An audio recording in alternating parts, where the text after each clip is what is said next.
He looked less like a senator and more like a small-town parish priest. The kind of man who knew the names of every parishioner's children and could tell you the score of the high school football game from a decade ago. His suit, a simple, unassuming charcoal gray, seemed to hang on his frame with a comfortable familiarity, not the sharp-tailored precision of Washington power. Senator John Kennedy sat alone at the witness table, a picture of placid patience. He adjusted his spectacles, the fluorescent lights of the Senate Judiciary Committee room glinting off the lenses, and took a slow, deliberate sip of water. The room was a tinderbox of anticipation, a suffocating mix of stale air, expensive perfume, and the low, electric hum of 100 cameras waiting for a spark. Reporters whispered into their microphones, their voices a restless murmur. Kennedy, however, seemed utterly immune to the tension. He appeared to be a man waiting for a bus, not a political tempest, but beneath that calm, almost folksy exterior, a different kind of energy coiled. It was the focused stillness of a master chess player who had already seen the board 5 moves ahead. Who knew that his opponent, blinded by her own perceived power, was about to walk directly into a checkmate she could never have anticipated. He had spent 3 years preparing for this single morning, weaving a web of facts so dense and so damning that escape would be impossible. He glanced at the heavy FBI sealed binder before him. Its stark red, lettering a silent promise of the devastation to come. He knew what was in it. He knew the bank statements, the wiretaps, the sworn affidavit. He knew the names, the dates, and the dollar amounts. And he knew that the woman about to storm through the doors believed none of it could ever touch her. The distant percussive clang of gold on wood echoed down the marble corridor, a sound that acted as an overture for the chaos to follow. It was the sound of Maxine Waters' personal gavel, a prop she carried not for order, but for intimidation. It was her royal scepter, and she was the queen of her own traveling court of outrage. She strode at the center of a human vortex, a phalanx of 20 staffers and security personnel who moved with the practiced choreography of a royal procession. At 84, she moved with a furious energy, a kinetic storm of performative anger that had been her primary currency in the Capitol for over 40 years. She checked the time, not on a simple watch, but on a gold and diamond monstrosity that wrapped around her wrist like a glittering manacle. A piece of jewelry that cost more than the annual salary of the constituents she claimed to represent. 9:23 a.m. She was late, but that was the point. Punctuality was for the powerless. Let the country lawyer from Louisiana wait. Let him stew in the oppressive silence of the committee room. Let him understand that in her Washington she was the sun and everyone else orbited her schedule. Is he nervous? She barked to her chief of staff, her voice a loud, growly instrument designed to carry. He should be. I'm about to teach that folksy fraud what it means to challenge a real fighter. Her entourage, a mix of young, idealistic true believers and seasoned cynical opportunists, chuckled on cue. Every detail of her presentation was a calculated act of psychological warfare. Her suit was a brilliant, almost violent shade of purple, the color of royalty and power. Her wig, a towering architectural marvel of sculpted hair, added inches to her height and a regal severity to her silhouette. The dozen gold bangles on her arm were not just decoration. They were an auditory weapon, clanging with every gesture, demanding focus, punctuating her pronouncements with the sound of wealth. She paused just outside the committee room doors, turning to her personal photographer. "Get the shot, Marcus," she commanded. "I want to see the fear in his eyes when I walk in." She then turned to her followers, her voice dropping to a conspiratorial hiss. "Remember, when I point, you start the chant. Hands off, Maxine, loud and clear. We're going to drown him out before he even opens his mouth." Smash that like button and subscribe to the channel because you are about to witness a masterclass in political annihilation. With a final theatrical flourish, she shoved the heavy oak doors open and burst into the room. The wave of camera flashes was blinding, a silent explosion of light. As planned, Her entourage began their chant, a rhythmic, aggressive roar that violated every rule of Senate decorum. Hands off Maxine! Hands off Maxine! Senators on the dais looked up, their faces a mixture of shock and weary resignation. This was not a hearing. It was a hostile takeover. Waters marched directly to the witness table, ignoring the empty chair designated for her. She stood over John Kennedy, a predator sizing up her prey, and slammed her gavel down on the polished wood, the crack echoing like a gunshot in the suddenly silent room. This hearing is now under the control of the people, she declared, her voice booming, and I am here to expose the right-wing conspiracy against me. Kennedy didn't flinch. He slowly looked up from his notes, his expression not of fear, but of mild curiosity, as if observing a particularly exotic and noisy bird. His Louisiana drawl, when it came, was soft, yet it cut through the lingering chants with surgical precision. Good morning, Congresswoman. I do believe you're mistaken. This is a Senate hearing, not a political rally, and you're not here to conduct an investigation. You're here to be the subject of one. A wave of derisive laughter erupted from Maxine Waters. It was a harsh practice sound honed over decades of deflecting and dominating. She pointed a long manicured finger directly at Kennedy's face, the gold bangles on her wrist clattering like a rattlesnake's warning. The subject of one child. Please, you think your little backwoods theatrics can intimidate me? I've been breaking Republicans like you since before you could spell your own name. You work for me. The people put me here. And I am the voice of the voiceless, the shield of the oppressed. You seem to have forgotten that. She turned away from him, playing to the bank of cameras, her natural audience. Her voice swelled with righteous indignation, a familiar key she had played to perfection for 40 years. This man, this so-called country lawyer, thinks he can come to Washington and lecture me on procedure. He thinks he can hide his extremist agenda behind a Foley accent and a cheap suit. I don't have time for your swamp stories and your falsy little act. I'm here to fight for my people against this racist, sexist, right-wing witch hunt. The performance was vintage Waters. Turned the accusation back on the accuser, wrap herself in the mantle of victimhood, and framed the entire proceeding as an attack on the community she claimed to represent. Her remaining entourage, emboldened by her defiance, tried to restart their chant, a few scattered voices crying out, "Hands off Maxine!" Kennedy remained perfectly still, letting her tirade wash over him. He waited for the last echo of her voice to fade, creating a pocket of silence that felt more powerful than her shouting. He adjusted his glasses with the slow, deliberate motion of a man who had all the time in the world. Well, ma'am, I do appreciate you finally gracing us with your presence. And you're right about one thing. I'm just a simple country lawyer. Waters scoffed, a smirk spreading across her face. Finally, some honesty. A simple man who is completely out of his depth. Kennedy's expression didn't change, but his eyes, magnified slightly by his spectacles, held a glint of steel.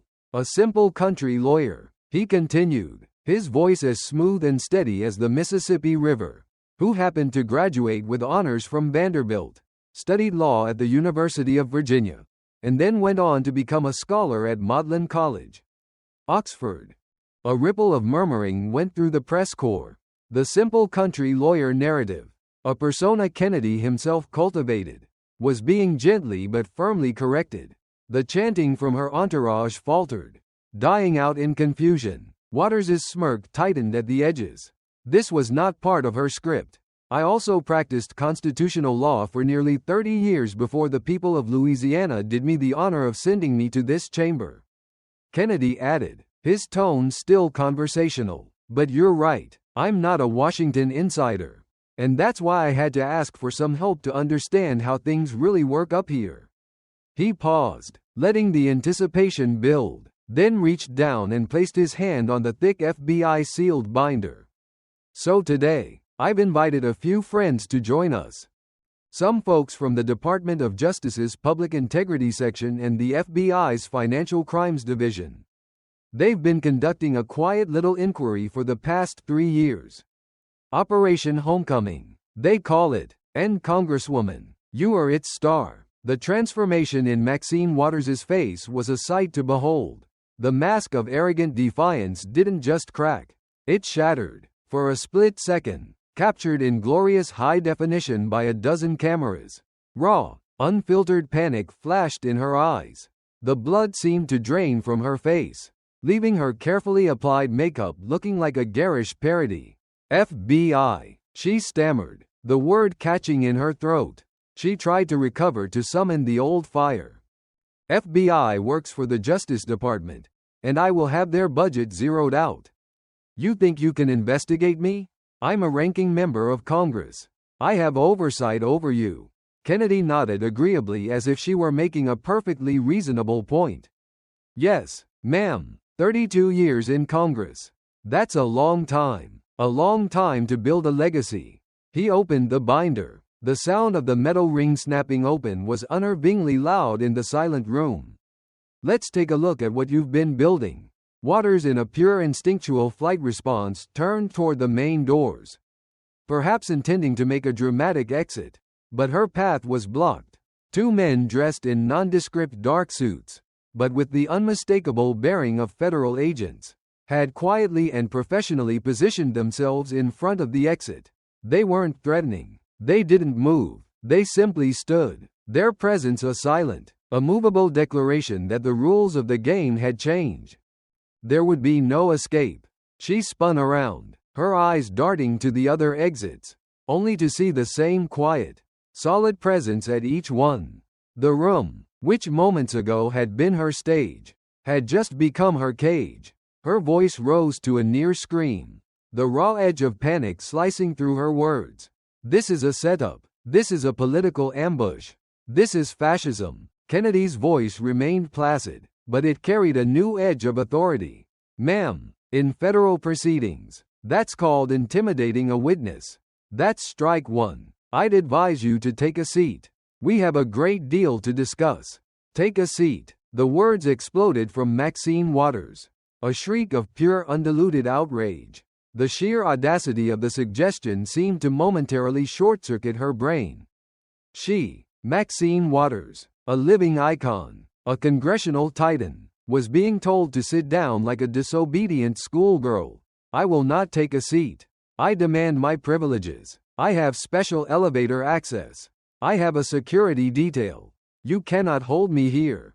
Her voice, which had commanded rallies and silenced opponents for decades, was now shrill and ragged, teetering on the edge of hysteria.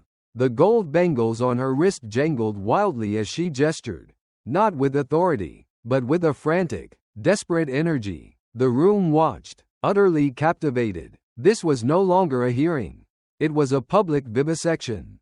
Kennedy, unmoved by the outburst, replied with the same infuriating calm.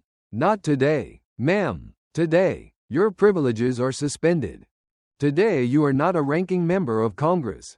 You are simply a witness in a federal criminal investigation. Operation Homecoming. It has a nice ring to it, don't you think? A project dedicated to discovering what happens when a public servant stops serving the public and starts serving herself.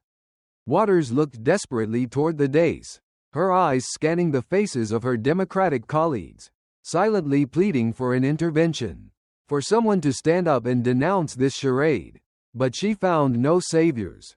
Senators who had once clamored for a foe with her were now intensely fascinated by their own notes. Eyes that once sought her approval were now fixed firmly on their desks. In the brutal calculus of Washington, the scent of blood was in the water, and no one wanted to be splashed when the feeding frenzy began. Her gaze swept the room, searching for any friendly face, and landed on her entourage. The very people who had chanted her name just minutes before. They were no longer a proud phalanx, but a scattered, nervous herd, inching away from her, trying to blend into the wallpaper. Their faces, once full of righteous fervor, were now pale with dawning horror. They were realizing they had chained themselves to a sinking ship. My supporters, she declared, her voice cracking. There are thousands of them outside. They will storm this building. They will not let you do this." It was a desperate, hollow threat, and Kennedy knew it. He calmly pressed a button on the laptop connected to the large screens behind him. The screens, which had been displaying the Senate seal, flickered to life, showing a live multi-panel feed from news helicopters hovering over the Dirksen Senate office building. There were indeed protesters outside, hundreds of them, but their signs were not what Waters had expected. They didn't say, "Hands off Maxine." They read, "Anti-Max wears money and Congress is not an ATM." And most damningly, Hawk Park PRI South LASVIC. The screen then split. On the left, it showed the live feed of the angry protesters. On the right, it cycled through a series of stark, brutal images. First, a photograph of a dilapidated street in her Los Angeles district scarred with boarded-up storefronts, sprawling homeless encampments, and the visible decay of generational poverty. Then that image was replaced by a glossy sun-drenched photo of a magnificent $4.5 million mansion. A sprawling palace of terracotta and ivy nestled in the opulent tree-lined enclave of Hancock Park. An interesting juxtaposition, wouldn't you agree, Congresswoman? Kennedy mused, his voice dripping with mock intellectual curiosity. The people you represent living in squalor while you reside in a palace fit for a king. But I suppose I'm getting ahead of myself. We have to build our case methodically. Waters stared at the screen, her mouth slightly agape. The sight of her own constituents protesting against her, their faces contorted with the same anger she had taught them to direct at others, seemed to stun her into silence. She tried to bang her gavel again, a desperate, reflexive attempt to regain control, but her hand was trembling so violently that the blow was weak and ineffectual. "Reclaiming my time," she croaked, the phrase that had been her signature weapon now sounding like a pathetic plea. Kennedy leaned forward, his voice dropping slightly, but losing none of its penetrating power. "Ma'am, you cannot reclaim time that was never yours to begin with. That time belonged to the people of your district, and it seems they've come to collect." He picked up a single document from his binder, its edges crisp and precise. "Now, let's start at the beginning. Let's talk about a bank. A very special bank. A bank called One United." The name hung in the air, thick and heavy. The room was now so quiet you could hear the software whir of the cameras as they zoomed in on Waters's face. The last vestiges of her defiance seemed to crumble, replaced by a stark, chilling dread. Her entourage had completely dissolved, its members melting away through side doors, abandoning their queen to face the executioner alone. Kennedy looked up from the document, his gaze locking onto hers, those deceptively mild eyes now holding the cold, hard certainty of a hanging judge. "You remember One United Bank, don't you, ma'am? The bank your husband just happened to have a major stake in. The bank that was on the verge of collapse before you decided to personally rescue it with taxpayer money. All while the homes of your own constituents were being foreclosed on." Waters's hand, still clutching the gavel, began to shake uncontrollably. A small, almost imperceptible crack appeared in the polished wood of the gavel head. The symbol of her power was beginning to break. Maxine Waters stood frozen, trapped in the harsh glare of the hearing room lights. The name One United Bank echoed in the cavernous space, a death knell for the career she had so carefully constructed. Her personal gavel, now a dead weight in her trembling hand, felt alien and useless. The FBI agents at the doors were statues of quiet menace, their very presence a suffocating reminder that this was no longer a political debate, but a criminal proceeding. Senator Kennedy's voice, still deceptively gentle, continued its relentless assault. "One United Bank," he repeated, letting the name settle, "a cornerstone of the community. You called it one of the nation's largest black-owned banks, a noble institution on the surface." Waters finally found her voice, though it was a thin, reedy version of its former self, stripped of its booming authority. "I have always been a champion of minority-owned businesses. It is my duty to support them." Her words sounded hollow, A pre-recorded defense played back on a failing system. "Oh, indeed you have, Congresswoman," Kennedy agreed with an unnerving pleasantness. He slid a document out from the binder and placed it under the overhead projector. A financial disclosure statement materialized on the large screens. This shows that in 2008, as the global financial system was teetering on the brink of collapse, your husband, Mr. Sidney Williams, held a significant position in One United stock, approximately $350 worth to be precise. And at that precise moment, the bank was insolvent. It was drowning in bad loans and mismanagement. It was, by every objective measure, about to die. Kennedy looked up, his gaze piercing. But One United had an advantage that thousands of other small banks across America did not. It had an ace in the hole. It had you. Waters tried to rally to summon the old fire. "I fought for all minority institutions during the crisis," she declared, attempting to bang the gavel for emphasis.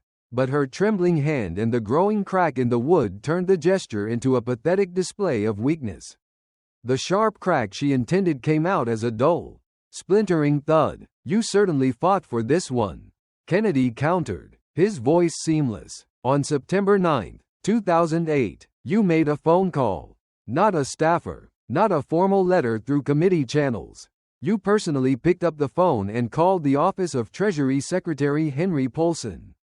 As he spoke, a new image filled the screens. A verbatim transcript of the call sourced from Treasury Department records. The stark typewritten words seemed to indict her more than any accusation could. The call lasted 17 minutes. Kennedy narrated, his voice a calm counterpoint to the damning text on the screen. "You pleaded, you cajoled, you insisted that One United was too important to fail. And you said something very interesting. You said, and I quote from the official transcript, 'This has nothing to do with my husband's financial stake. This is about saving a pillar of the black community.'" Kennedy paused, letting the quote hang in the air. "It's always a curious thing, isn't it, when someone preemptively denies the very thing they stand accused of?" The elaborate wig on Waters's head seemed to shift as she shook her head. A gesture of frantic denial. That bank was vital. It provided services no one else would. "Oh, it provided a service to someone. All right," Kennedy conceded. "Let's see who." "Following your personal intervention, One United Bank received $12 million in TARP bailout funds. $12 million taxpayer dollars." He produced another document, this one bearing the seal of the Federal Deposit Insurance Corporation, the FDIC. Now, here's the fascinating part. To qualify for TARP funds, banks had to meet a list of stringent financial health criteria. One United met exactly none of them. In fact, according to this internal FDIC review, it was rated as one of the most poorly managed and financially unsound institutions in the entire country. Bank executives were documented using corporate funds to purchase luxury cars to throw lavish parties to secure beachfront properties for themselves. Behavior that should have immediately disqualified them from receiving a single penny of taxpayer money. He looked directly at Waters, his voice hardening almost imperceptibly. "But they got their $12 million. They got it because you, a powerful member of the House Financial Services Committee, made that call. You used the power entrusted to you by your constituents to rescue your husband's personal investment of $350. Waters swayed on her feet, her hand flying to the witness table to steady herself. "This is a lie, a racist attack on black success." Kennedy's voice suddenly dropped, losing all its Foley charm and taking on a tone of cold, righteous anger. "Ma'am, let me tell you about an attack on black success. In that same period, while you were busy saving your husband's stock portfolio, 250,000 families in your district faced foreclosure proceedings. While One United executives were enjoying their beach houses, your constituents, the very people who sent you here, were being thrown out of their homes.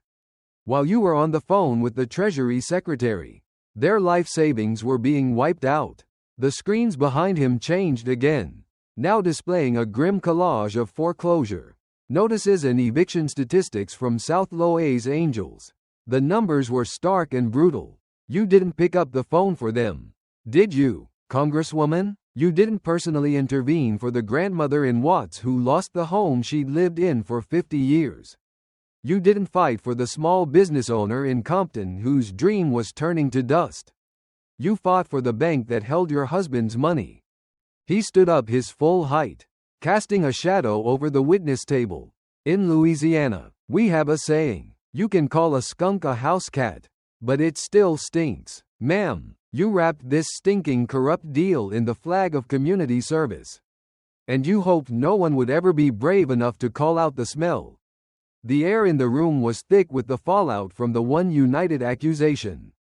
Maxine Waters, who had entered with the force of a natural disaster, now seemed diminished, a storm that had blown itself out, leaving only wreckage behind. The crack in her gavel had widened, a visible metaphor for the fracturing of her authority.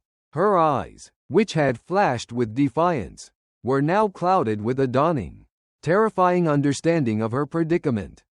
She was no longer the inquisitor. She was the prey. But Kennedy was not finished. He was merely moving to the next phase of his methodical demolition. He allowed the silence to stretch, letting the weight of the last revelation settle upon her before he began the next assault. How dare you? She finally whispered the words, a pale ghost of her earlier fury. She slammed the damaged gavel down again. And this time it happened. The head of the gavel split cleanly in two, one half clattering loudly across the polished floor, spinning to a stop near the feet of a stunned reporter. The sound was a final definitive punctuation mark on the end of her power. She was left holding a useless, broken stick. I have done more for my community than you could ever imagine. She shrieked, her voice cracking under the strain. Let's talk about what you've done. Kennedy interrupted, his voice smooth and seamless, giving her no room to recover. Specifically, let's talk about what you've done for your own family. Let's talk about your daughter, Karen Waters. As he spoke, a new set of documents appeared on the screens, these bearing the seal of the Federal Election Commission. The camera operators, sensing the shift in attack, zoomed in tighter on Waters' face. Your daughter, Karen, is the proprietor of a business, Kennedy continued, his tone that of a teacher explaining a simple concept. It's called Progressive Connections. It has a very official, very important sounding name, doesn't it? One might imagine a bustling office, a team of political operatives, a hub of grassroots activity. He paused, letting the image form in the minds of the audience. We were curious about Progressive Connections, so we looked into its client list and we found it has only ever had one client. He looked directly at Waters. You, Congresswoman, for the last 15 years, the sole source of revenue for your daughter's company has been your own campaign committee. Waters gripped the broken handle of her gavel, her knuckles white. My daughter is a respected and successful businesswoman. Your daughter, Kennedy said, his voice flat and factual, has been paid over $750 by your campaign. $3 of $1 million funneled directly from your political donors into her personal bank account. And for what precisely? We looked at the invoices. A series of invoices now filled the screen detailing payments for Slate mailer management. Slate mailers, Kennedy explained, for the benefit of the public. Those are the sample ballots campaigns send out telling voters which candidates to support. According to these records, your daughter's one-woman home-based operation charged your campaign $35, sometimes more. For each of these mailers, Waters found a flicker of her old self. That is the fair market rate for a highly specialized service. She protested, but her voice lacked conviction. It was the desperate gambit of a bluffer holding a losing hand. Kennedy's chuckle was low and dangerous. Fair market rate, ma'am. We did our homework. We submitted the exact same project specifications to every major political consulting firm in Southern California. The highest quote we received for the same work was $5. Your daughter charged your campaign almost 7 times the going rate. That's not a markup, ma'am. That's a money laundering scheme disguised as a family business. He flipped to a new page in his binder. But why stop with your daughter? Let's talk about your son, Edward Waters. More records flashed on the screen. Over the years, your campaign has paid your son over $200 for strategic consulting. A very vague and impressive title. We subpoenaed his consulting reports. The proof of the work he did to earn that money. Would you like to see them? Kennedy held up a single pristine blank sheet of paper. There are none, because he never filed any. He never did any work. You paid your son $200 of your donor's money for doing absolutely nothing. The cumulative weight of the revelations was becoming unbearable. Waters began to hyperventilate, her chest rising and falling in ragged, shallow breaths. This is a lynching, she screamed, the words tearing from her throat. A high-tech lynching of a strong black woman and her family. Kennedy's face remained a mask of calm patience. Ma'am, the only thing being lynched here is the truth, and your family's appetite for public money seems to be insatiable. We're not done yet. Let's talk about your grandson. Waters's eyes widened in genuine shock. The attack was now spanning 3 generations. Mickle Moore, Kennedy said, the name dropping like a stone into a silent pool. Your grandson. Your campaign began paying him when he was just 16 years old. $50 over 2 years for youth outreach. A 16-year-old high school student making $25 a year from his grandmother's campaign funds. Kennedy leaned forward, his voice dropping to a near whisper that was somehow more menacing than a shout. He looked her directly in the eye and delivered the line that would define the entire hearing. Congresswoman, your family treats the United States Congress like a personal ATM. The only difference is an ATM has a withdrawal limit. The ATM accusation hung in the air. A perfect, devastating summary of the morning's revelations. It was simple, brutal, and utterly memorable. The reporters in the room scribbled furiously. They knew they had their headline. For Maxine Waters, the blow was staggering. It reframed her entire career not as public service, but as a decadesal-long family enrichment scheme. She swayed, a great oak, finally succumbing to the axe. Her eyes, wide with panic, darted around the room, searching for a lifeline, a friendly face, an ally to stand up and stop the bleeding. Where is the leadership? She cried out. Her voice, a raw, desperate plea aimed at the Democratic side of the dais. Where is Nancy? Where is my party? Are you going to let him do this to me? Her appeal was met with a profound and terrifying silence. Her colleagues continued their intense study of the wood grain on their desks. In that moment, a small, almost imperceptible buzz sounded from the witness table. It was her smartphone. In her haste and panic, she had forgotten it was still synced to the room's audiovisual system from her staff's initial failed attempt to set up a presentation. A notification banner flashed across the giant screens for everyone to see. It was a text message from Nancy Pelosi. The message contained only 6 words. 6 words that acted as a political death sentence. Maxine, I don't know who that is. A collective gasp went through the room. It was a moment of such pure, cold-blooded political betrayal that even the most jaded reporters were shocked. The Speaker of the House, her longtime ally, was not just abandoning her. She was erasing her, pretending she didn't even exist. The blow was more visceral than any of Kennedy's accusations. It was personal. It was final. Waters stared at the screen, her face a mask of disbelief and horror. With a strangled cry, she snatched the phone and frantically stabbed at the screen, her trembling fingers barely able to hit the right buttons. In her panic, she hit the speakerphone icon. The entire room heard the call go through, heard the ringtone, and then heard the cold, impersonal voice of an automated system. The number you have dialed has been blocked at the customer's request. Blocked? Pelosi hadn't just ignored her. She had blocked her number. In a fit of uncontrollable rage and despair, Waters hurled the phone against the far wall where it shattered, scattering plastic and glass across the floor. No justice, no peace, she screamed, trying to rally the last vestiges of her power. Her voice cracking with emotion. Everyone with me. No justice. No peace. She looked toward the back of the room to where her entourage had once stood proud. Silence. Her own staff, her paid supporters, wouldn't even chant for her. They had vanished. Kennedy let the pathetic moment hang in the air, a testament to her complete and utter isolation.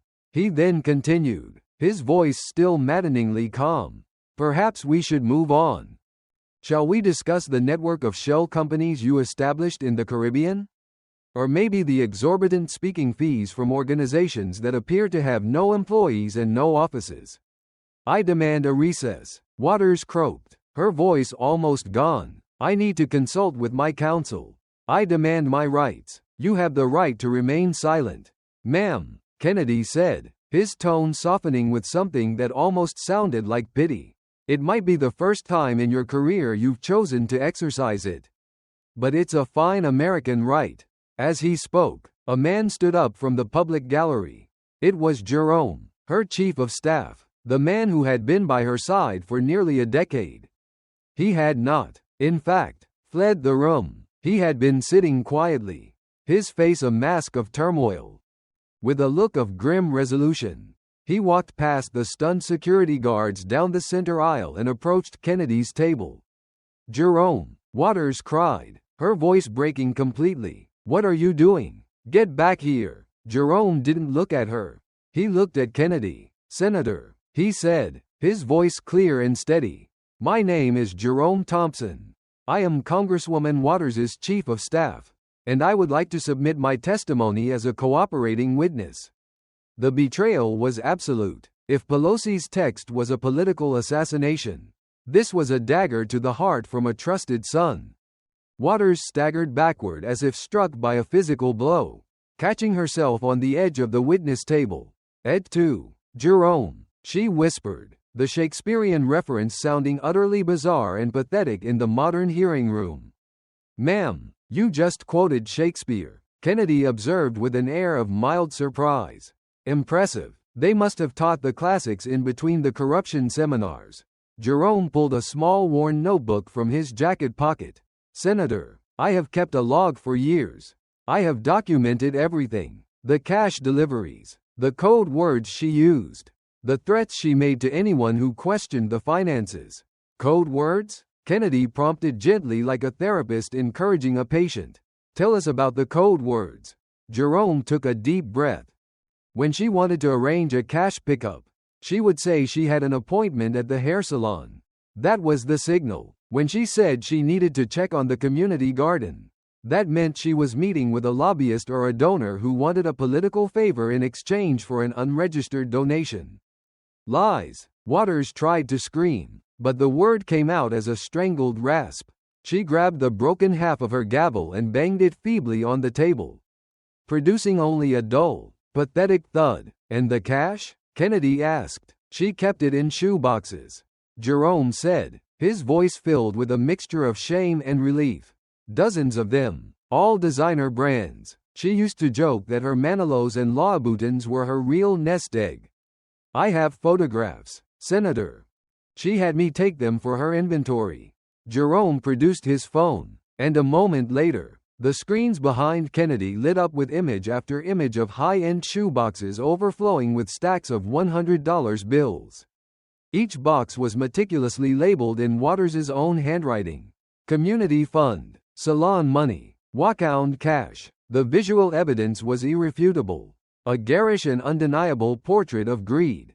The woman who had built a career on the rhetoric of poverty was literally hoarding cash in luxury shoeboxes. The images of the cash-filled shoeboxes burned on the screens. A vulgar monument to a career of graft. The labels in Maxine Waters' own looping script were a confession in plain sight.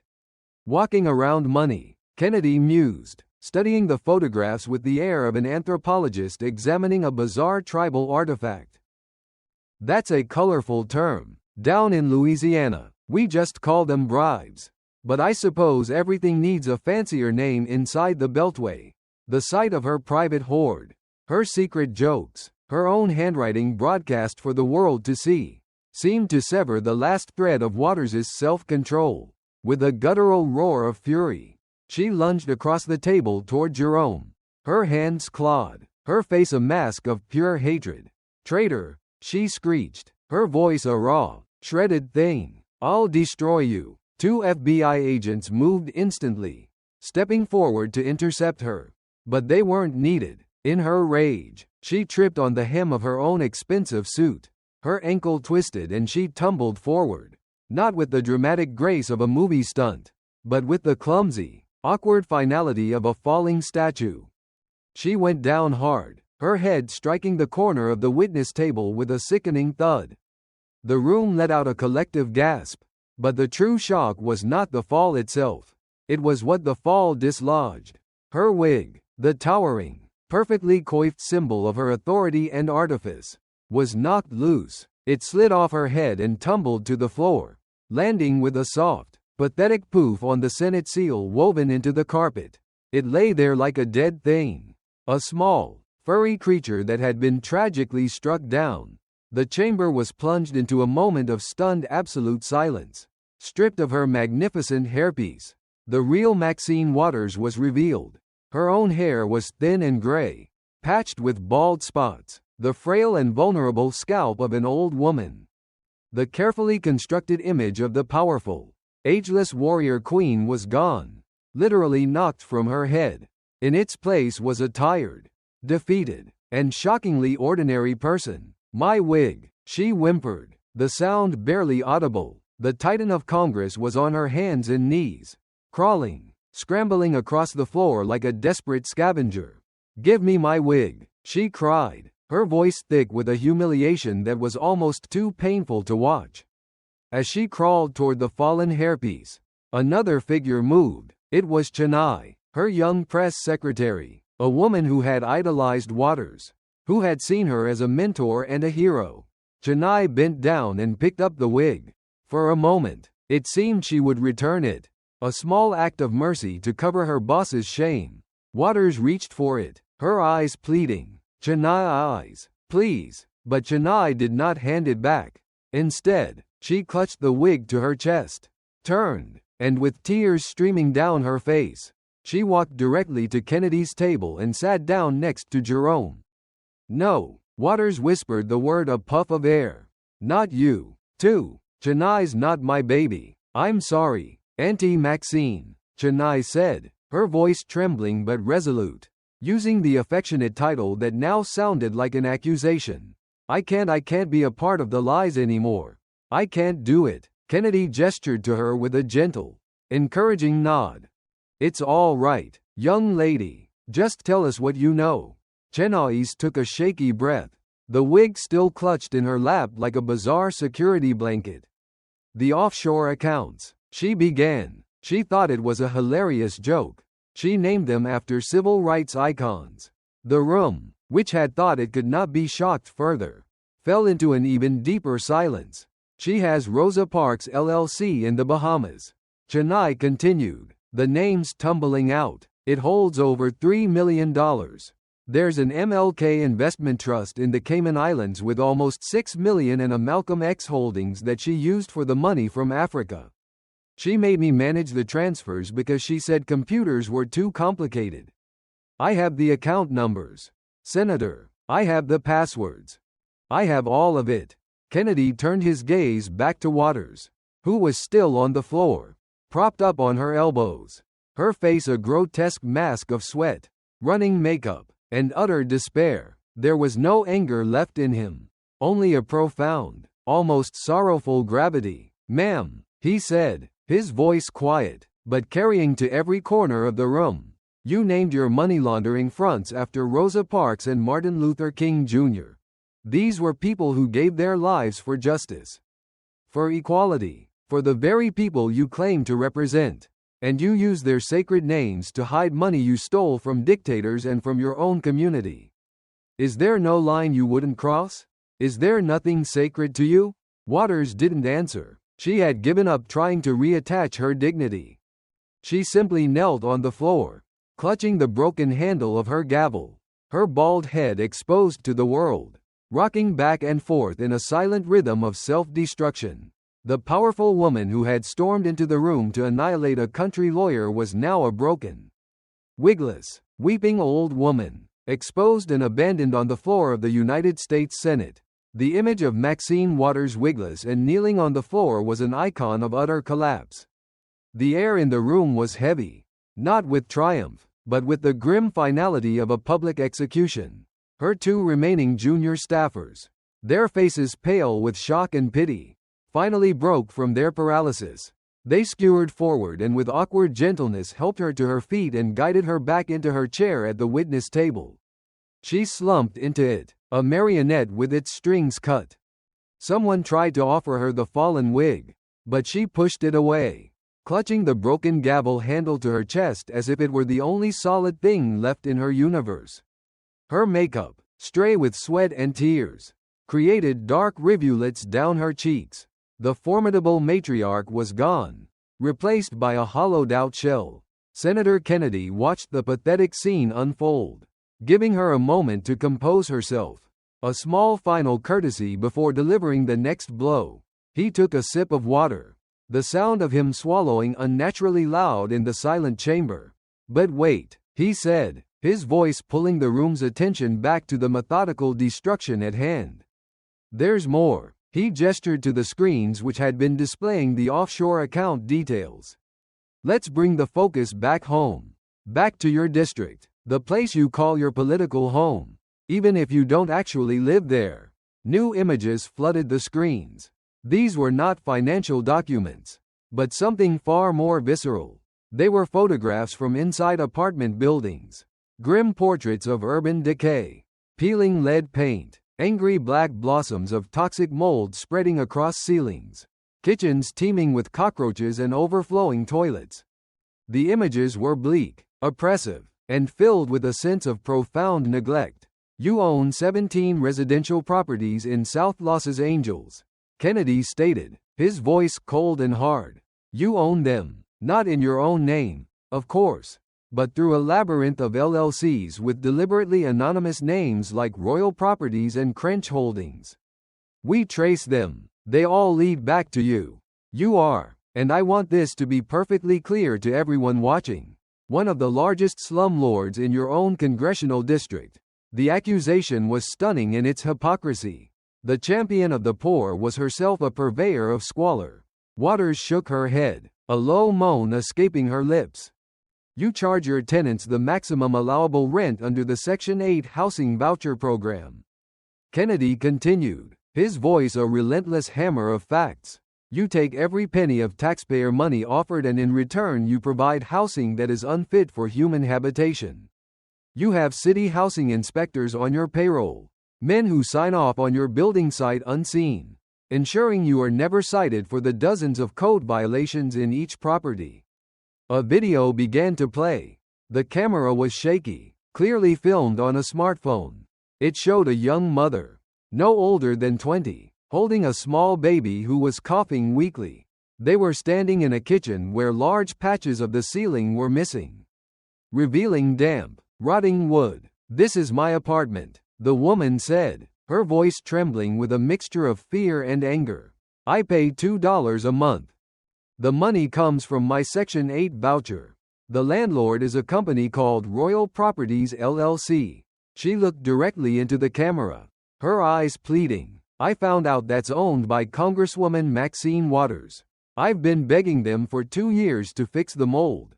My baby has asthma. The doctor says it's from this apartment. Last winter, the heat was broken for a month. A whole month. We called every day. No one ever came. No one ever helped us." The video cut to another tenant, an elderly man leaning on a walker in a dark, dingy hallway. "The elevator's been broken for 6 months," he said, his voice raspy. "I live on the 4th floor. I have to crawl up the stairs. I told them. I begged them. They told me if I didn't like it, I could move." More videos followed, more tenants, more stories of misery and neglect. Each one a brutal indictment. The woman who railed against injustice on the national stage was herself a perpetrator of it in her own backyard. profiting from the suffering of the very people who had given her power. Waters had stopped rocking. She sat utterly still, her eyes fixed on the screen, watching the faces of her constituents as they detailed her cruelty. She had given up trying to reattach her wig. She clutched it to her chest like a dead pet, a bizarre talisman of her former glory. "Should we continue, Congresswoman?" Kennedy asked, his voice devoid of emotion. "Because we haven't even gotten to your husband's no-show consulting contracts with companies that needed favors from your committee. Or the $1 million in speaking fees you collected from foreign entities who were simultaneously lobbying you to kill sanctions legislation.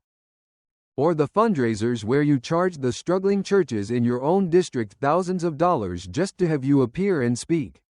A single word escaped Waters's lips. A broken, desperate whisper. "Please." Kennedy leaned forward. "Please." "What, ma'am? Please stop." She breathed, the words barely audible. Kennedy's voice hardened, the last ounce of pity evaporating. "Did you stop when that mother begged you to fix the mold that was poisoning her child? Did you stop when that old man had to crawl up 4 flights of stairs? Did you stop when you were cashing the checks from the very people who were keeping your constituents in poverty? Did you stop stealing from the people who trusted you?" He stood up, his shadow falling over her. "In Louisiana, we have a saying, you can shear a sheep many times, but you can only skin it once. Ma'am, for 30 years, you haven't been shearing your sheep. You've been skinning them alive." The weight of Kennedy's final accusation, the image of her skinning her own flock, seemed to crush what little was left of Maxine Waters. She made a guttural choking sound, a noise of profound and absolute despair. Her body, already pushed to its limits, finally gave out. She began to hyperventilate, her breath coming in ragged, desperate gasps. Her eyes, wide with terror, rolled back in her head. She fumbled in her oversized, expensive purse, her hands shaking so violently that she couldn't grasp the small bottle of blood pressure medication she was searching for. The contents of her purse spilled across the table. Lipstick, a gold-plated pen, a thick wad of $100 bills held together by a rubber band, and the elusive pill bottle which rolled off the edge and clattered to the floor. A paramedic who had been standing by in the ante-room rushed forward. "Ma'am, I need to check your vitals," he said, his voice calm but firm. "No," Waters gasped, trying to wave him away. I'm fine. I am Maxine Waters. I am." But she couldn't finish the sentence. Her own name, once a declaration of power, now sounded like a plea. The paramedic ignored her protests, expertly wrapping a blood pressure cuff around her arm. The digital monitor beeped, flashing a number that made the medic's eyes widen. 210/130. A hypertensive crisis. "Senator, we need to continue this," the paramedic said, looking at Kennedy. "But she needs immediate and constant monitoring. This is a stroke-level event." Kennedy nodded grimly. "We'll be as quick as we can." "Ma'am," he said, his voice softening slightly as they hooked her up to a portable EKG and a blood pressure monitor that would provide constant readings. "While the medical team is assisting you, let me tell you about your neighbors. Your real neighbors, not the ones in the district you pretend to live in, but your neighbors in Hancock Park." The screens which had been showing the faces of her suffering tenants now switched to a map of her opulent neighborhood with her mansion circled in red. "You know who lives just 3 doors down from your $4.5 million estate?" Kennedy asked. "The CEO of a predatory payday lending company. A man whose business model is to charge your constituents 400% interest, trapping them in a cycle of debt. 2 streets over is a hedge fund manager who made his fortune buying up distressed mortgages in South LA during the 2008 crisis and foreclosing on thousands of families. The very crisis you helped exacerbate." He let that sink in. "You didn't just leave your district, Congresswoman. You literally moved in with the enemy. You joined the very people who were preying on your voters. In Louisiana, we'd call that the height of hypocrisy. In Washington, I suppose you call it networking." Waters was now a prisoner of medical technology. her every heartbeat and pressure spike displayed on a monitor for all to see. Her crooked wig sat on the table beside the broken gavel, a sad tableau of her shattered identity. But here's the part that truly boggles the mind. Kennedy continued, his voice laced with disbelief. It's not just that you used stolen money to buy a mansion. It's that you kept a fake apartment in your district. A prop, a stage set for your fraudulent life. New footage played on the screen. Security camera video from the entrance of the modest apartment building where Waters was officially registered to live. The time-lapse footage showed days, then weeks of inactivity, then suddenly, a flurry of motion, Waters arriving with her entourage, staying for an hour, and then leaving. The date stamp on the video corresponded with a community day event she had held for the media. You visit your own district like a foreign dignitary making a state visit, Kennedy observed, his voice dripping with contempt. 30 years in Congress, and you treat the people who elected you, who trusted you, like props in your political theater. At that precise moment, a new sound buzzed through the room. It was a new phone, a cheap burner model an aide had given her after she had smashed her first one. And in an almost unbelievable failure of foresight, it too had been connected to the display system. A new text message flashed onto the giant screens. It was from Sidney Williams' husband. The message was short, brutal, and devoid of any emotion. Maxine, my attorney has advised me to file for divorce immediately. He says it's the only way to protect my remaining assets. I can't go down with you on this. It's over. The final betrayal. The man whose finances she had protected. The man for whom she had risked everything. The man she had been married to for over 40 years was cutting her loose. The sound that tore from Maxine Waters' throat was not human. It was a primal scream of agony and abandonment. The sound of a soul being ripped in two. Sidney, she wailed, the name a raw open wound. Not you, not you, too. She tried to rise from her chair to run to escape the inescapable. But the medical wires held her fast. Her body convulsed and the blood pressure monitor began to beep in a frantic, high-pitched alarm. Ma'am, Kennedy said, his voice quiet but firm. Even your husband knows a sinking ship when he sees one. And speaking of sinking, let's talk about those Caribbean accounts. Rosa Parks LLC. Did you really think no one would ever find that? But Waters was no longer listening. She was lost in her own private hell, mumbling her husband's name over and over, her body trembling uncontrollably. I believe we need to take a longer recess, Kennedy announced, his face grim. The Congresswoman requires urgent medical attention. But before we do, I want every person in this room and every person watching at home to understand what we have witnessed today. He stood, turning to address the cameras directly, his voice ringing with authority. This is not about one corrupt politician. This is about a system that enabled her. A system that looked the other way for decades because she was politically useful. Maxine Waters spent a career telling the poor she was their champion.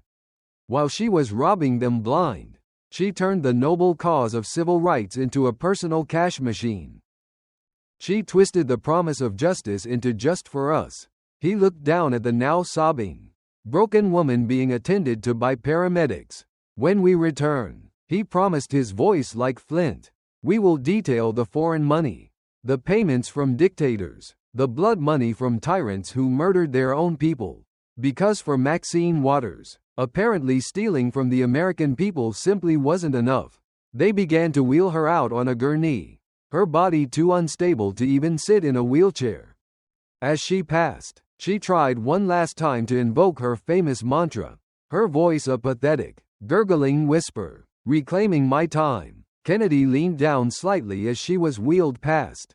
No, ma'am, he replied softly for her ears only. Your time is up. Now it's the people's turn.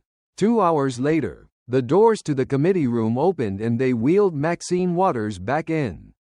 The spectacle of her return silenced the buzzing gallery. The transformation was absolute and horrifying.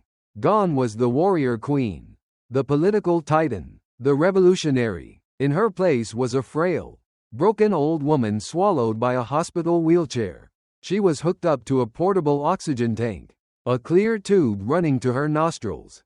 The magnificent wig was gone, replaced by a sterile blue surgical cap that starkly framed her pale, sweat-shin face. Her hands, which had once commanded rooms and pointed an accusation, were now secured with soft medical restraints to the arms of the chair. A precaution taken after she had, in a fit of delirium, tried to rip out the IV drip that fed sedatives into her veins. The room was now packed beyond capacity. Senators had abandoned other meetings. Staffers lined the walls, and every news outlet in the nation had a camera pointed at the witness table. They were all here for the final act, the complete and undeniable death of a political dynasty.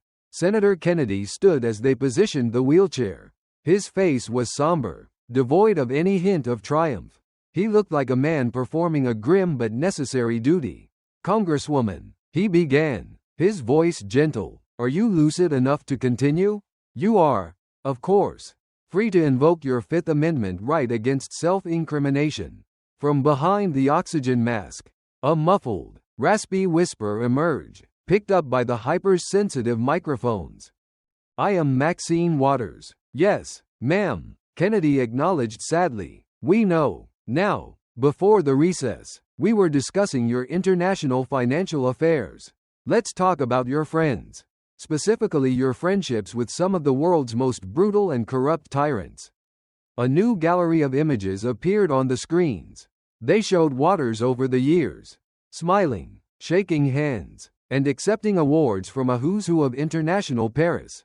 "Here you are with Jean-Bertrand Aristide of Haiti," Kennedy narrated, "a man driven from power amidst charges of rampant corruption and horrific human rights abuses. But just before he fled the country with millions, his government made a $200 donation to your Community Empowerment Fund. A coincidence, I'm sure." Another picture appeared, Waters beaming next to Robert Mugabe of Zimbabwe. "Mr. Mugabe," Kennedy said, his voice laced with ice, "responsible for the starvation and murder of thousands of his own people. But he still found the time to funnel $500,000 to your various foundations through a series of untraceable intermediaries." More photos flashed by, a sickening slideshow of her posing with dictators and warlords, each one linked to a documented payment. "But this one," Kennedy said, his voice dropping, "is my personal favorite." The screen showed Waters at a lavish banquet, clinking champagne glasses with General Moussa Camara of Guinea. "General Camara," Kennedy explained, "the man who ordered his soldiers to open fire on unarmed pro-democracy protesters in a stadium, murdering 157 people. The man whose troops systematically raped women in the streets as a tool of terror." "And what did you do, Congresswoman, when the United States government sanctioned this monster?" A video clip played, Waters at a press conference passionately defending General Camara, calling the sanctions a racist colonialist attack on a sovereign African leader. The clip ended and Kennedy's voice was thick with disgust. "You defended a mass murderer. You used your platform, the platform given to you by American voters, to protect a butcher because he was paying you. His blood-soaked regime transferred $1.3 million to your Malcolm X Holdings account in the Cayman Islands. The money he stole from his starving people went to finance your mansion, your cars, your diamonds." Waters's medical monitors began to beep erratically. Her eyes glazed with sedatives darted back and forth. Kennedy raised a hand. "Let's bring in our final witness." The doors opened again, and a man entered. He was a distinguished gay-haired African man with eyes that held an ocean of sorrow. "This is Dr. Emmanuel Adio," Kennedy announced. "He is a physician who runs free medical clinics in Guinea. Doctor, please tell the committee what you witnessed." Dr. Adio's voice was heavy with a pain that time had not healed. "I was there. I treated the victims of the stadium massacre. I held children in my arms as they died from gunshot wounds. I tried to stitch together women who had been brutalized by soldiers for hours. They died because we had no medicine, no bandages, no clean water. General Kamara had looted the national health budget. He turned his gaze from Kennedy and looked directly at the broken woman in the wheelchair. And then years later, I learned where that money went. The money for the medicine that could have saved those children. It went to you, Congresswoman Waters. Children died in my arms so you could wear a new watch. A low animalistic moan came from behind Waters's oxygen mask. She tried to speak to form a defense, but all that came out was a garbled mumble. For the people. Which people? Dr. Audio asked, his voice breaking with emotion. The children I buried, the women whose lives were destroyed. Or your people, your family, your friends? Kennedy stood. Thank you, doctor. You may step down. He turned to face Waters. His final judgment at hand. Ladies and gentlemen of the committee, what we have seen here today is a betrayal of public trust so profound it is difficult to articulate. His voice began to rise, a crescendo of righteous fury, stealing from the poor while pretending to be their savior, enriching her family while her constituents lived in squalor, taking blood money from murderers and tyrants, perverting the legacy of the civil rights movement for personal gain, numbing her criminal enterprises after heroes who died for justice. Otter made one last pathetic attempt to reclaim her power. She tried to push herself up from the wheelchair. I am the resistance, she croaked, but as she put weight on her legs, they buckled. She pitched forward, pulling the IV stand with her, sending monitors crashing to the floor in a cacophony of shattering plastic and blaring alarms. In the chaos, as paramedics rushed to her, she managed to grab a fallen microphone. This is racism, she rasped into it. This is Trump's revenge. Kennedy looked down at her sadly. Ma'am, this has nothing to do with President Trump. This is about your victims. The mother whose child you poisoned with lead paint. The old man you forced to crawl up the stairs. The children in Guinea who died for your greed. As they lifted her onto a gurney, she tried to sing the great anthem of her generation. We shall overcome. But her voice was a broken, tuneless croak. No one joined in. The gallery was silent. This committee, Kennedy announced, his voice booming through the silent room, will be making a formal criminal referral to the Department of Justice on the following charges: racketeering, conspiracy to defraud the United States, money laundering, wire fraud, tax evasion, bribery, violations of the Foreign Corrupt Practices Act, violations of the Fair Housing Act. The list went on and on, each charge a nail in the coffin of her career. As they wheeled her out for the last time, her final, barely coherent words were picked up by the microphone she still clutched. Auntie Maxine, for the people. Kennedy watched her go, then spoke softly into his own microphone. No, ma'am, you were for yourself, always and only for yourself. He then looked directly into the cameras. His job done. In Louisiana, we have a saying, the chickens always come home to roost. For 30 years, Maxine Waters' chickens of corruption and greed have been flying free. Today, every last one of them came home. Within hours, the fallout was apocalyptic. The #Maxine meltdown was the #1 trend worldwide. FBI agents raided her homes and offices. Her husband's divorce filing was made public. The Congressional Black Caucus voted unanimously to expel her. In her hospital room under federal guard, Maxine Waters watched her world burn. Every channel, every pundit, every former ally condemned her. As the sedatives finally pulled her under, her last conscious thought was a question that had never once crossed her mind in 40 years of power. How did that simple country lawyer from Louisiana ever beat me? The answer was simple. He had the truth, and in the end, the truth is the only gavel that matters. If you believe that truth and accountability are what we need more of, smash that like button, subscribe to the channel, and share this story because the fight for justice is far from over.